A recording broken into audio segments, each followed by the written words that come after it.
As we've discussed, when we encounter VCV words, it can be difficult to determine whether the first syllable is an open syllable or a closed syllable.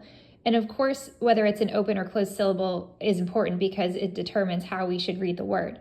So let's walk through the procedure that we would use to determine is that first syllable open or closed for a VCV word.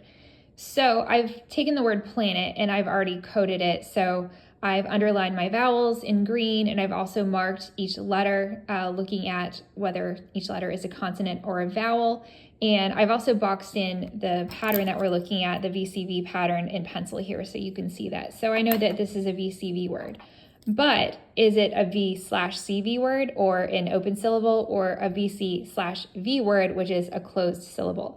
So we need to do a little bit of experimenting to figure it out.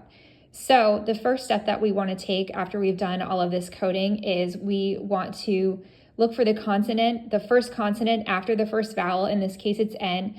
And let's try making the syllable break in between the first vowel and the first consonant that follows the vowel, in this case, N.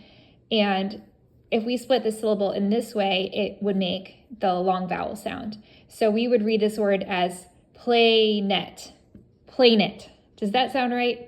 It sure doesn't. So I've experimented. So now I want to try again, but this time I want to split the syllable right here. So I want to split it after the first consonant following the first vowel. Again, the letter N.